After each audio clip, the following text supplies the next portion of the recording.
Hello po, magandang hapon mga boss. Ito po yung kinuha ko sa Register of Deeds. So,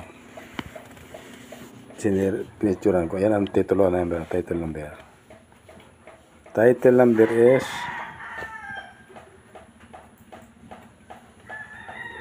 27313. Ito po yung nakalagay doon. Ito yung lot number 2. Yung lupa namin, survey 1 entry lang. Tapos dito sa lot 2, inilagay dito sa Jose Phoenix. So, kaya na yung pangalan, Jose Phoenix.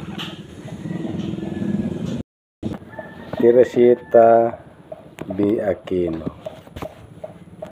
Kanya po yan, walang sulat yan, oh. Walang sulat yan. Ito po yung sa amin, oh. Ang title nito, ayan, oh. Kita niya yan. Sabay po nila ito ginawa. Nakikita nyo yung sa amin may sulat dyan. Tapos ang nakalagay, Teresita B. Aquino. Itong Jose Phoenix.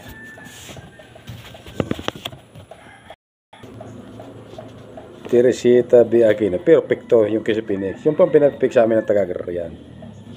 Sa pangunguna ni Mildaan sa kani Anje Sebio. Ito pong mga ito, nakapatong to sa titulo namin. No? Kita nyo? Ito yung sobra nilang pamikap. Kita nyo? 2837. Yung ranking nila eh. Tapos ito pa oh. 2837. Nilagyan nilang Jose Phoenix. Pero pick po yan, pick oh. Pick. Kita nyo wala sulat yung sa Teresita niya oh. Wala dito sulat sa baba. Puro pampipigay po ng agraryan sa panguno ng Mildaan sa kanila. Anje Sebio. Kita nyo sa amin oh. May sulat. Yung Jose Phoenix. Wala. Pero isabay nila itong ginawa. 1996.